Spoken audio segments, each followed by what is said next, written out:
Welcome to the podcast on Emma Goldman. We're going to talk briefly about Emma Goldman's roles in revolutions and being an anarchist and how vast her career was. We do not have enough time to talk about the interesting things that she had done in her life, but we'll just talk briefly about what she had done in regards to the Russian Revolution and really what catapulted her into anarchy in the United States. Emma Goldman was born in 1869 in the Russian Empire in a place called Kovno, which was now Lithuania. She was born to an Orthodox Jewish family, and she had immigrated to the United States when she was 18 in 1885 when she was 18 years old. She had a very stark and unhappy childhood, according to this press release.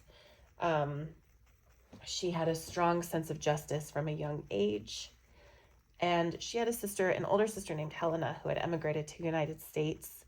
And so being faced with everything that her dad was forcing her to do or threatening her with, arranged marriage, etc., traditional Orthodox Jewish lifestyle, she came to Rochester, New York at the age of 18 to live with Helena.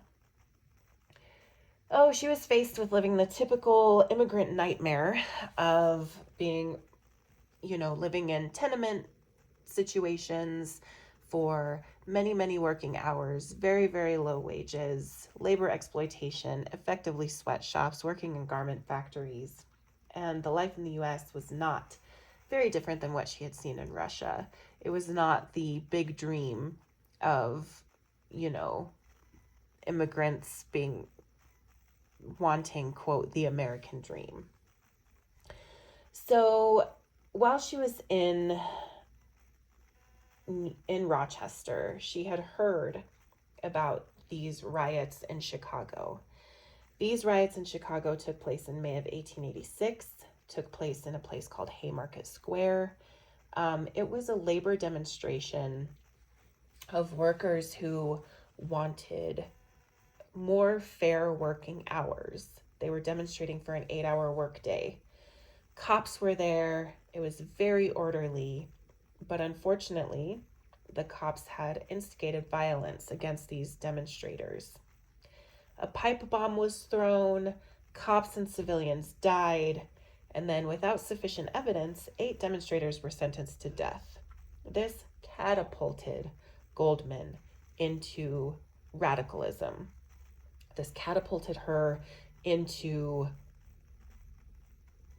being so incensed with this unfair demonstration of violence from the state, i.e. the cops, that she wanted to hear everything that she could about this event.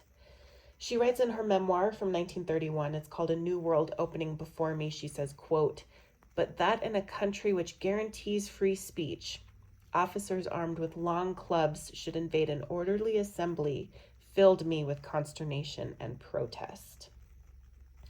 Her parents come to Rochester shortly after she gets there.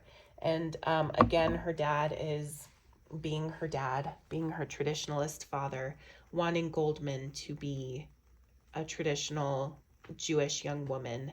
Again, threatening her with wanting her to be in an arranged marriage. She was not okay with that, and she needed to, again, get away from her parents.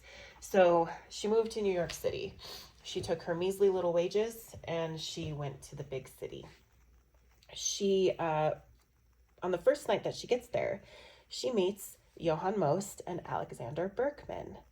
Alexander Berkman would become her closest friend and sometimes her lover, and Most would become her mentor in her early days of her public speaking and writing. Most wrote about the Haymarket riots in a German paper called Freiheit, and since it was written by Most, she states that she was shocked at what she was reading. She said the paper's language, quote, breathed deep hatred toward the powers that were preparing the crime in Chicago. And from then on, she consumed everything that she could get her hands on about anarchism. And like I said, Goldman set off towards speaking arrangements and promoting Most's anarchist viewpoints around the US.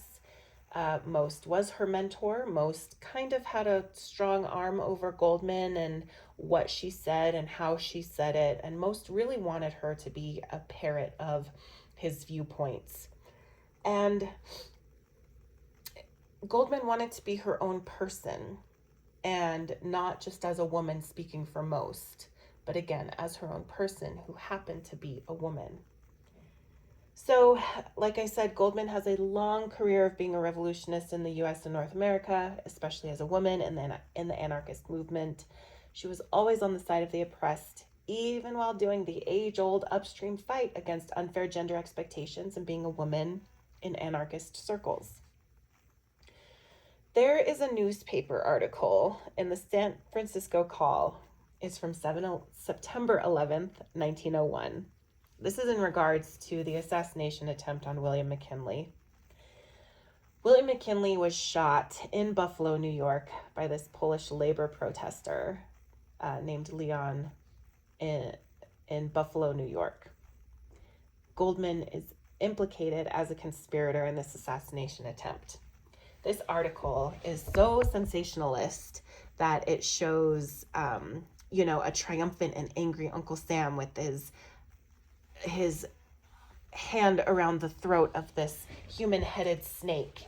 And this human-headed snake is very disheveled and has crazy hair. And there's a tag around this snake and it's labeled anarchist. Under the foot of this Uncle Sam character, this triumphant and angry Uncle Sam character, is kind of this baby-like figure that has a tag on his leg called Yellow Journalism. And the headline is very Uncle Sam choking out anarchists and whatever. There's also, in this same article, Emma Goldman is shown in these political cartoons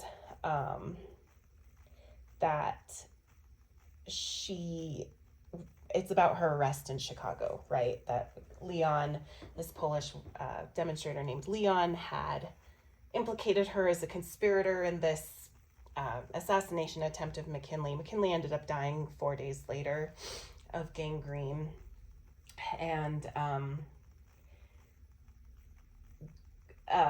Goldman is depicted in these political cartoons as having being such an instigator and a conspirator. She's shown wearing all black, and she's shown, talking to different men and different situations. And then she's also said as being, quote, the high priestess of anarchy. And that makes her sound very witchy. She's cloaked in black. She's looking very secretive in these cartoons. And then she has this mist-like substance coming out of her hands. So it shows her not only as a woman, but also very gendered as a witch, and very, and it says how she pronounced Leon's last name as without a single slip of the tongue, which implicates her as being very Russian and very un-American during that time.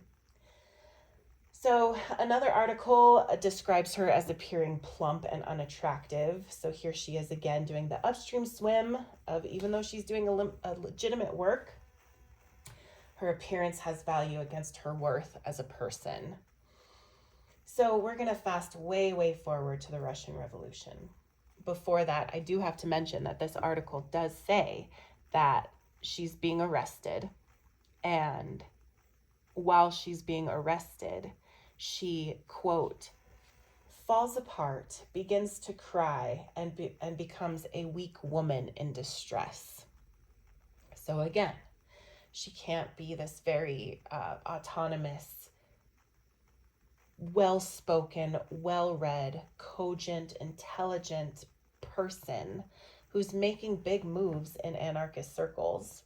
Of course, it's a push against the United States government and whatever, but she can't just be that without being gendered And without having a human expression of tears and crying because she's being, in her view, unfairly implicated in McKinley's assassination, they're calling her weak and a woman in distress.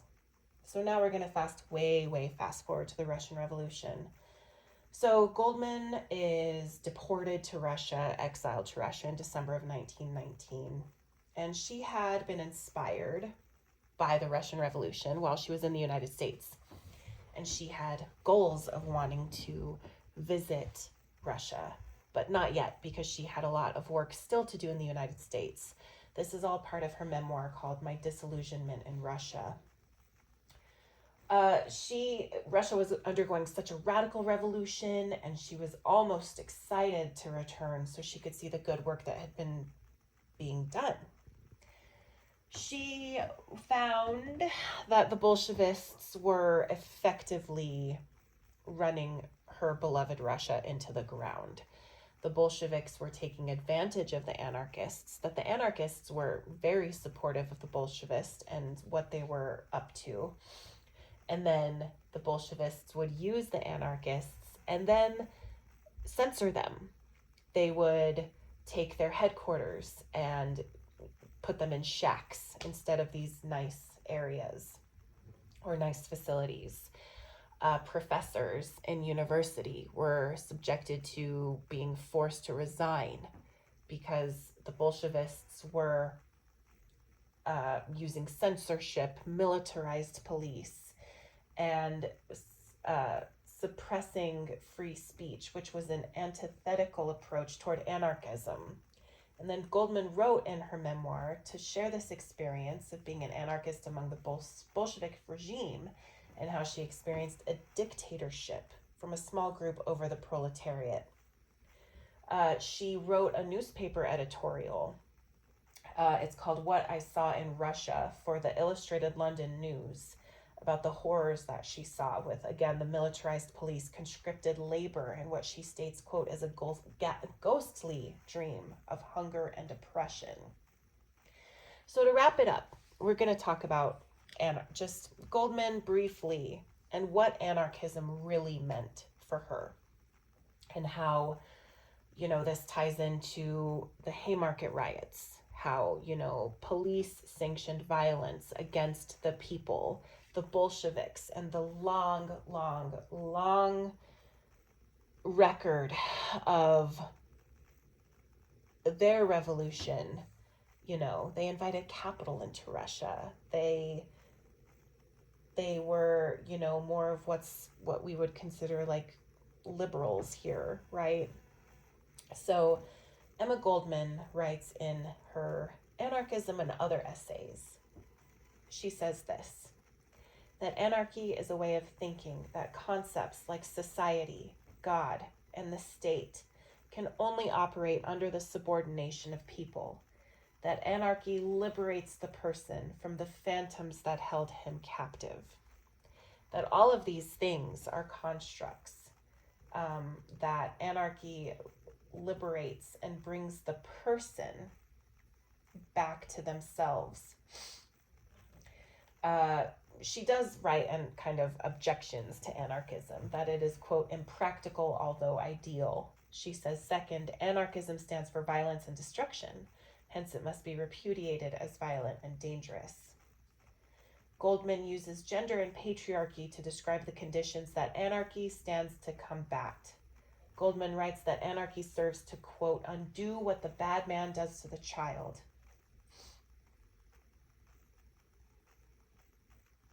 And